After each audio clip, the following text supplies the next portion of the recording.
mother. Her face is beet red with anger, and she's holding a knife with both hands, the points directed at me. I can't support a leech who doesn't even contribute to the living expenses. Far from not contributing, I am actually putting in more than half of my income, which amounts to $3,000 every month, into our household. She knows this. I've explained it to her countless times, but it seems like nothing gets through to her now. There have been some times she wouldn't listen to anything out of anger, but I never expected she'd even bring a knife. For now, I just try to not provoke her further and quietly create some distance to avoid getting injured. I heard my mother's cold voice. If I knew you'd turn out to be such a parasite, I would have never had you. I'm Hannah, 29 years old. Thanks to my hard work, I now work as a software engineer at a well-known corporation.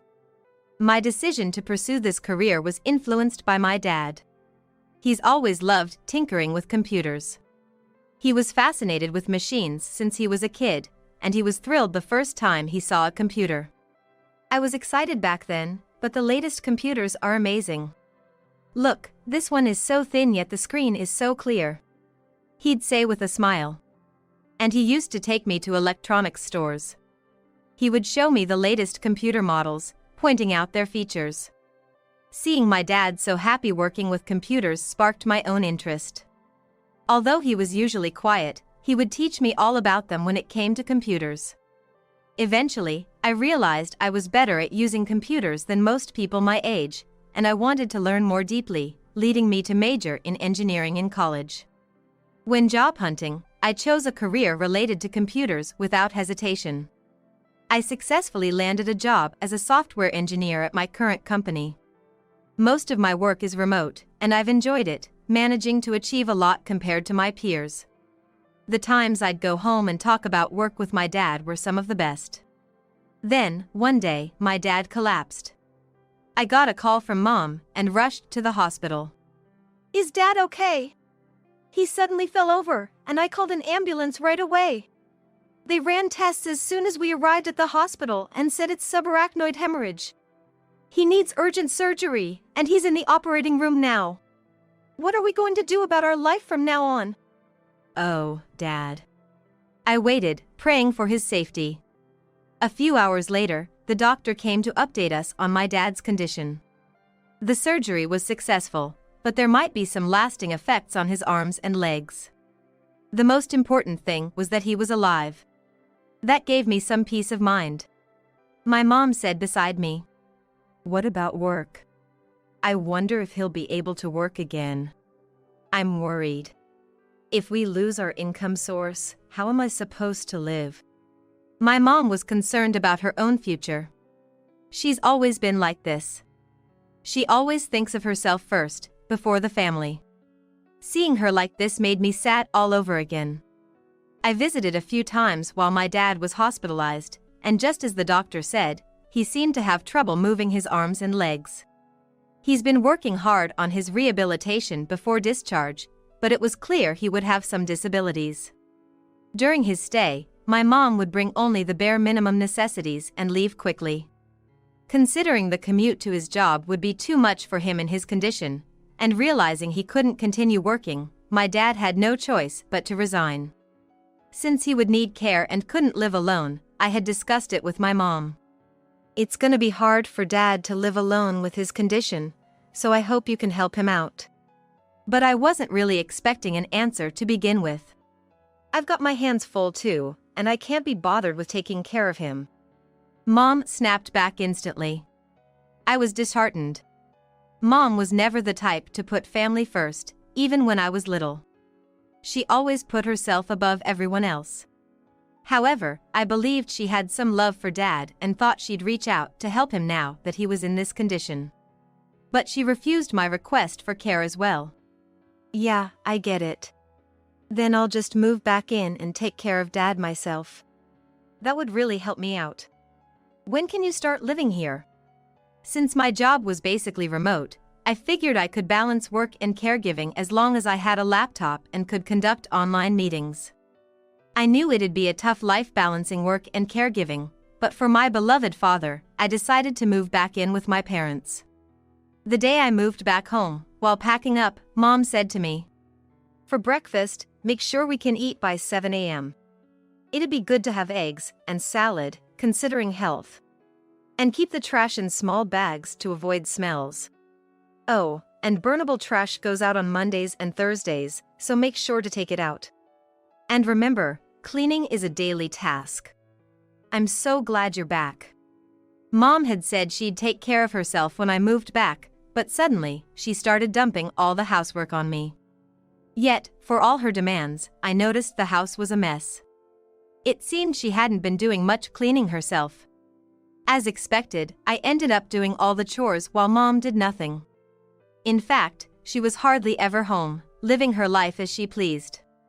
Now, not only was I working and caring for Dad, but I was also stuck with all the housework, making every day incredibly busy. My dad, who had lost a bit of weight, would apologize, saying, "I'm sorry for the trouble.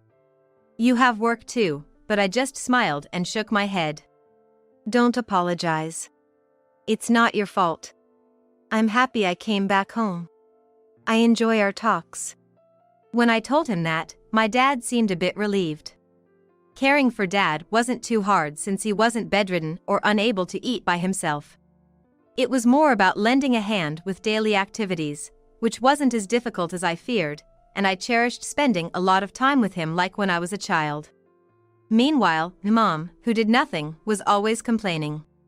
"Hannah, your cooking is kinda bland and simple. Don't you think Dad isn't getting enough nutrients? You're such an unfilial daughter." It irks me to see my mom quickly eating up my cooking while making comments. However, when Dad was brought into the conversation, even I had to take things seriously. Considering his age, he doesn't eat much, but I thought it might be easier for him to eat if I increased the number of small dishes rather than serving big platters of food, so I added more items, but Mom didn't say anything.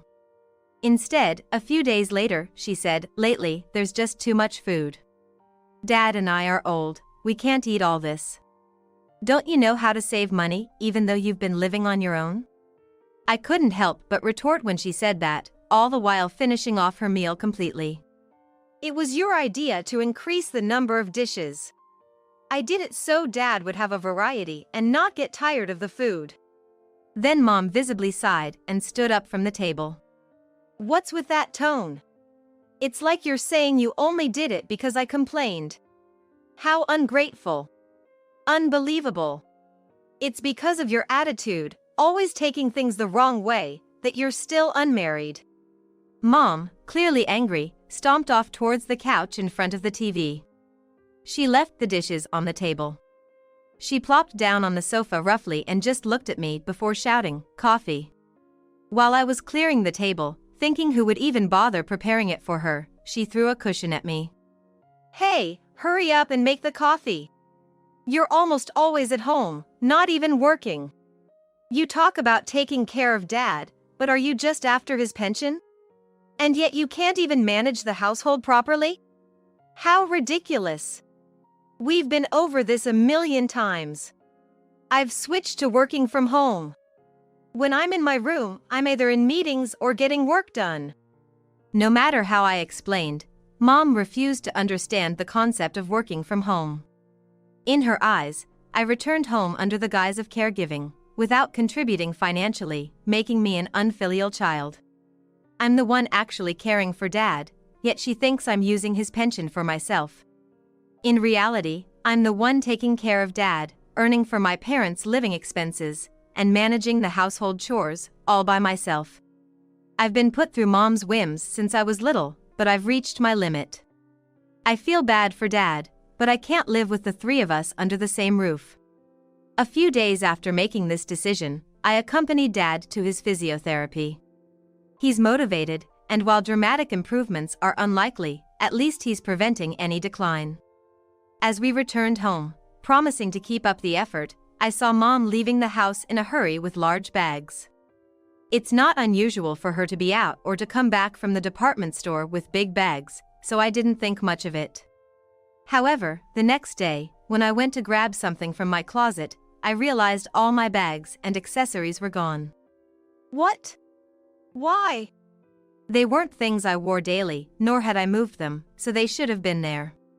Then I remembered Mom's hurried departure the day before and confronted her. "Mom, were you in my room yesterday? What are you talking about all of a sudden? This is my house. I can go into any room I want." "Then what's with the bag?" Mom was holding a bag from a high-end brand. It was clearly something she bought that day. "You always tell me not to waste money, and yet you have the money to buy luxury items?" "Well, you're the one wasting money, so I decided to make sure you'd pay for it." Confused by her words, I frowned, and she started laughing cheerfully. "You had some pretty nice bags." Just the bags and accessories alone brought in a good amount of money. Unbelievably, Mom had sold my accessories without my permission to buy things for herself. I was furious and shouted, "What the heck, that's unbelievable. It's worse than theft, selling them without my permission. Pay me back." Then Mom's face twisted in rage. "How dare you talk back to your parents like that? In my time, we absolutely obeyed our parents. I worked and took care of them. I'm taking care of Dad, and you do nothing but complain." She slammed the table with all her might. "Why don't you help with Dad's care then? Do you remember ever helping since I got back? Who prepared his clothes? Who helped him stand up from his chair? You don't do any of that, yet you claim to be taking care of things. The one being taken care of the most in this house is you." I couldn't stand it and slammed my hand down on the table, staring at her. Mom had a rough relationship with Dad's mom. You could say she was pretty much bullied by her mother-in-law. I didn't have much to say about that, but I couldn't stand her claiming she was taking care of Dad. Dad had given up on receiving any real care from Mom a long time ago. Still, he tried to engage in small talk, bringing up TV shows or stories from friends he heard during physiotherapy. But as soon as Dad started talking, Mom would just disappear from the room. I wondered how she could claim to be taking care of him with such confidence without actually doing anything. While I was lost in thought, Mom kept silent. Then, slowly lifting her hands from the table without saying a word, she turned her back to me and walked into the kitchen. Just as I sighed, thinking she was just going to ignore the conversation, Mom came back way sooner than I expected. She was rushing towards me, holding a knife with both hands. "Mom?" Her face, pointed at me with the knife, was redder than I had ever seen it. Trembling with anger, she shouted louder than I've ever heard before. "Get out of this house. You're just a parasite living here for Dad's pension." At that moment, I realized none of my words had ever reached her. To Mom, no matter how much I took care of Dad or how much I worked, I was nothing but a pest. "I'll find a new place and move out as soon as I can," I said as I slowly backed away, putting some distance between us. Then, seeing that Mom didn't move, I ran to my room. I thought I wouldn't feel anything being rejected by Mom given our strained relationship, but tears wouldn't stop flowing from my eyes. It wasn't because I was sad. It was out of sheer anger. I immediately started to take action. From that day, I began preparing to move out.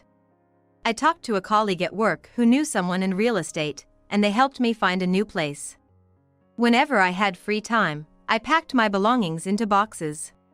Finding a new place didn't take as long as I thought it would. With the help of my colleague, I got everything ready and then talked to Dad. "Dad, can we talk for a sec?" "What's up?" I told Dad everything about how Mom had been treating me. "That's awful. I had a feeling about Mom's attitude, but, given my situation, felt it wasn't my place to say anything. I'm sorry. Dad, it's not your fault. Actually, I've been thinking. When I was well, she pretty much dumped all the housework on me, like I was some sort of maid. And she always asked for money. I was struggling, too." Dad continued. "Even now, when I need care, it's only you who looks after me. She never even tries to help you out. I'm truly disappointed in her attitude. That's why, actually, I'm considering getting a divorce." "That's tough, Dad. You've been going through a lot too." "Nah, compared to what you've been dealing with, my issues are nothing." Thanks a lot. I'm grateful to you too. I was really happy to be able to come back home and spend time with you, Dad. It was a feeling from the bottom of my heart. I want to be with Dad. From now on. Dad, I have something to ask. Having understood Dad's feelings towards Mom, I had a plan in mind. I shared it with him. A few days later, we decided we'd move out while Mom was away. Every Wednesday, she'd head out in the morning to her yoga class, catch lunch with friends, and wouldn't be back until after 3 p.m. We made sure to schedule the movers for Wednesday morning when we knew for sure Mom wouldn't be around. They loaded up the truck with our stuff.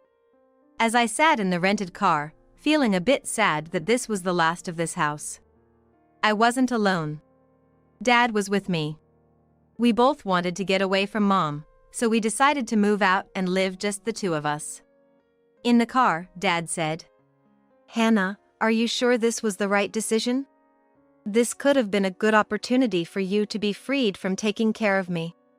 "Don't say that, Dad. I want to live with you. That's my greatest happiness. Let's keep going, just the two of us." "Thank you." By the afternoon, we had finished moving and were eating sandwiches we bought for lunch in our new place. "Sorry, we didn't have time for anything else today. It's nostalgic. I used to eat these a lot before you came back home. I never had time to cook because of work. Your mom always complained, though." Dad laughed at that memory. The sandwiches tasted especially good as we chatted about such simple things. While taking a break from unpacking, the phone rang. It was Mom. I answered it and put it on speaker so Dad could hear. "Yes? Why are you both suddenly gone?" You could tell from the phone she was freaking out. "Why are not only yours but also Dad's things gone?" "Dad and I decided to move out together, especially since you told me to leave." "Is there a problem? You won't have to worry about caregiving or living expenses anymore." "What about my life? I was relying on Dad's pension and retirement savings. Where are you now?" "Why don't you take care of yourself? We're at our new place now. Won't say where, but we bought a condo in a high-rise." "What?" "High-rise condos are for rich people. Don't joke with me, you can't afford that." Mom clearly didn't believe it, but it was true. We moved to a high-rise condo close to the hospital where Dad goes for his treatments. "I've told you many times, I'm still working. You used to mock it as just pocket money from a side job, but our company is quite big, and I've been there long enough to be trusted with significant responsibilities. You might not remember, but the $6,000 I've been depositing into the account each month since coming back was from me." "What? I thought that was Dad's pension. The account balance was from his retirement savings, right?" "Dad's salary was never that high, right? The retirement savings were gone the month after he received them. I saw the credit card statements. It was all spent on designer bags by you, wasn't it? That's why I've been supporting the household." "I didn't know. Nobody told me that." Realizing further explanation was pointless, I continued. "It's not that you weren't told, you just didn't want to listen. I've told you many times. Also, I heard from Dad. Despite him always being at home during his working years, you'd go out with friends every day. You managed the finances poorly, spending wildly, and then complained everywhere that he was too controlling. And now you're only worried about money? Hannah, knowing this, you deceived me. If you have that much money, come back home right now." To Mom, family was just a wallet. She didn't care about Dad's health, only about money. Despite all this, her management of the bank account was sloppy, and she thought it was fine to use the credit card however she wanted without any problems. It's baffling how she managed to get through life thinking like that. Dad, tired of the endless conversation, took over. "Even if you won't listen to me, I thought you might listen to Hannah, but I see that's not the case. Thanks for everything so far. I won't interfere with whatever life you choose to lead. Let's get a divorce." "Divorce? Wait, what about my life?" "You'll be free to live as you please without having to care for me. I'll send the divorce papers later, just sign them." She really couldn't think of anyone but herself. As I was lost in thought, Dad hung up the phone without another word. "Sorry for putting you through that." I just replied, "Thank you, Dad." The next day, we were off to the hospital for Dad's appointment. I never imagined we could live somewhere so convenient. Thank you, Hannah.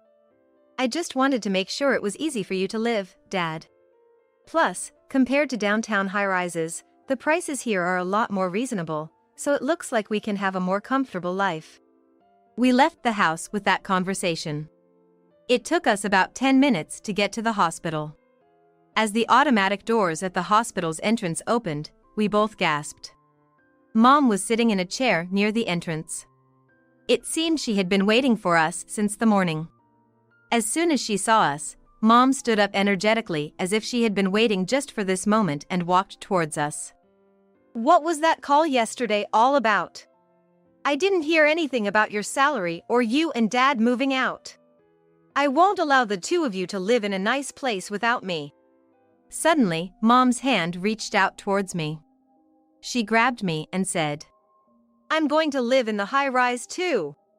Even with her acting like this, I was beyond anger, just remaining calm. Why would she think this approach would get her what she wants? It became clear she hadn't thought about us as a family at all, and I found it pitiful. "This was a decision Dad and I made together. Please give it up. I've decided I no longer consider you my mother. Thank you for everything.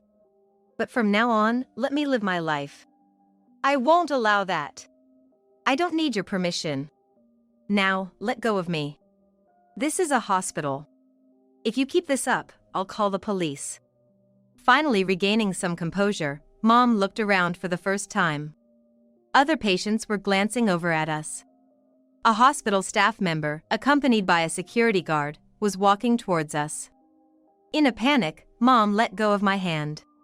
"Is everything all right?" Without looking at the person who asked, Mom hurried away. "That was my mother, we had a little dispute," I said as I watched Mom's back disappearing through the hospital entrance. She seemed weaker than usual. For the next few days, Mom appeared to stake out the hospital and search the surroundings for us. But Mom only acted tough towards those she perceived as weaker than herself. After being escorted out by the security guard and yelled at by other patients calling her a suspicious person, she never showed up again. That day was the last time I saw my mother. Afterward, Dad consulted a lawyer to seriously pursue a divorce from Mom. Mom was reluctant about the divorce until the end, fussing and even saying she would demand alimony. But when the lawyer patiently explained that her position did not entitle her to alimony, she realized she couldn't get any. She tried to appeal to the lawyer's sympathy, claiming she couldn't live on her own, but the lawyer coolly referred her to municipal assistance and support centers and proceeded with the formalities. Eventually, a few months after the incident at the hospital, the divorce was finalized. Dad decided to sell our family home since he wouldn't be using it anymore.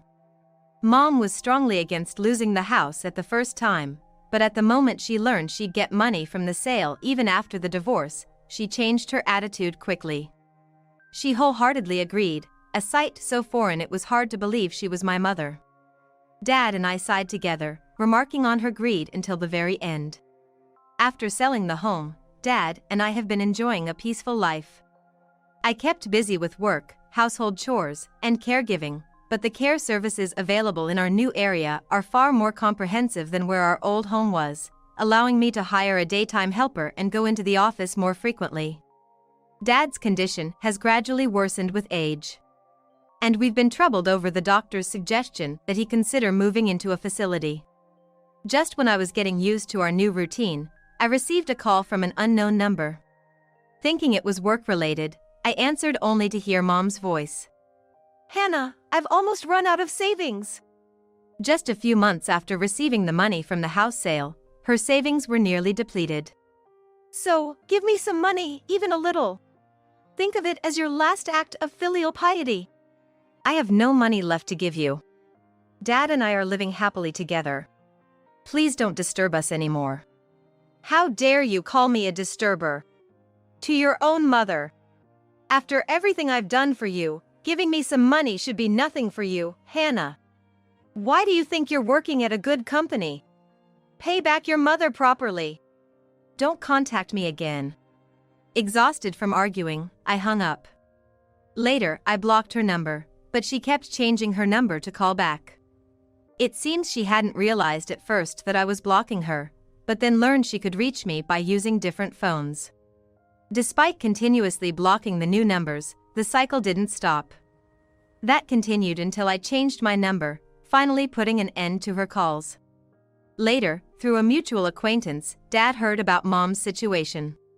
After her savings ran out, she lived in a rundown apartment on the outskirts and managed to get by with part-time jobs, having never worked before. Without any money for hobbies, she was just barely making ends meet on her own. Maybe she's finally learning to live like a person, Dad said. Perhaps I spoiled her too much. I whispered agreement and asked Dad, "Are you happy now?" Smiling at me, he said, "Of course, I am. Thank you, Hannah. I appreciate everything you've done."